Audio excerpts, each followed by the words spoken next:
BJPയുടെ ജില്ലാ അധ്യക്ഷനെയാണ് CPM-ന്റെ ചില പോലീസ് ഉദ്യോഗസ്ഥന്മാർ അടിച്ച് പരിക്കേൽപ്പിച്ച് ആശുപത്രിയിൽ കിടത്തിയിട്ടുള്ളത്. അതുപോലെ തന്നെ ബഹുമാനപ്പെട്ട സുരേഷ് ഗോപി MP-യുടെ ഓഫീസിനെതിരെ ആക്രമണമുണ്ടായി. ഈ ആക്രമണം CPM ഉടൻ അവസാനിപ്പിച്ചില്ലെങ്കിൽ BJPയുടെ പ്രവർത്തകർ കളത്തിലിറങ്ങും. അത് താങ്ങാൻ ഇവിടുത്തെ CPM-ന്റെ നേതൃത്വത്തിന് സാധിക്കില്ല. നമസ്കാരം. കള്ളവോട്ട് എന്ന് ആരോപിച്ച് തൃശ്ശൂരിൽ വലിയ രീതിയിലുള്ള ഒരു ആക്രമണത്തിനുള്ള ഒരു ആസൂത്രിതമായിട്ടുള്ള ശ്രമം CPM-ന്റെ ഭാഗത്തുനിന്നുണ്ടായിരിക്കുകയാണ്. അത് കഴിഞ്ഞ ദിവസം വലിയ രീതിയിൽ തന്നെ പ്രതിപാദിച്ചിരുന്നു. അതിൽ ഏറ്റവും പ്രധാനമായിട്ട് തൃശ്ശൂർ MP-യും കേന്ദ്രമന്ത്രിയുമായിട്ടുള്ള സുരേഷ് ഗോപിയുടെ ഓഫീസിന് നേരെ ഒരു ആക്രമണത്തിനുള്ള ശ്രമം, അല്ലെങ്കിൽ ആക്രമണം നടത്തിയെന്ന് തന്നെ നമുക്ക് പൂർണ്ണമായിട്ട് പറയാം.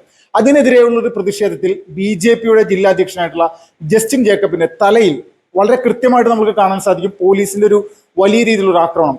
കൃത്യമായിട്ട് ലാത്തി കൊണ്ട് അദ്ദേഹത്തിന്റെ തലയിൽ വലിയ ക്രൂരമായിട്ട് അടിക്കുന്ന ഒരു സീൻ നമ്മൾ കണ്ടു.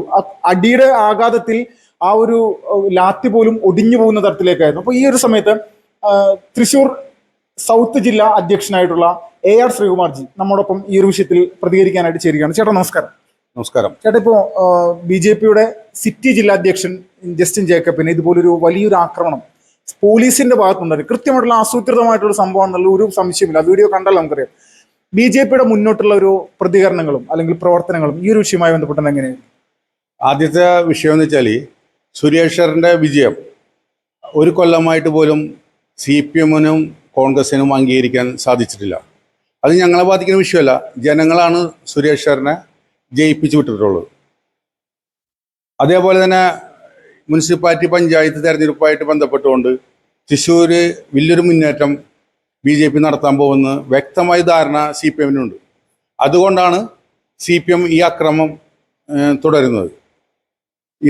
ഈ കളി ഞങ്ങൾ ഒരുപാട് കണ്ടതാണ്, ഞങ്ങൾ ഒരുപാട് കളിച്ചതാണ്. അതിൻ്റെ റിസൾട്ട് എന്താണെന്ന് CPM-ന്റെ നേതൃത്വത്തിനും ഇവിടുത്തെ ചില പോലീസ് ഉദ്യോഗസ്ഥന്മാർക്കും വ്യക്തമായി അറിയുന്ന സംഭവമാണ്.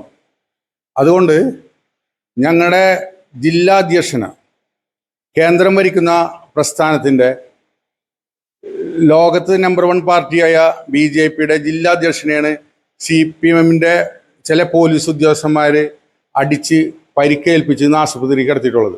അതുപോലെ തന്നെ ബഹുമാനപ്പെട്ട സുരേഷ് ഗോപി MP-യുടെ ഓഫീസിനെതിരെ ആക്രമണമുണ്ടായി. ഈ ആക്രമണം CPM ഉടൻ അവസാനിപ്പിച്ചില്ലെങ്കിൽ BJPയുടെ പ്രവർത്തകർ കളത്തിലിറങ്ങും. അത് താങ്ങാൻ ഇവിടുത്തെ CPM-ന്റെ നേതൃത്വത്തിന് സാധിക്കില്ല എന്ന് മാത്രമാണ് ഈ അവസരത്തിൽ എനിക്ക് സൂചിപ്പിക്കാനുള്ളത്.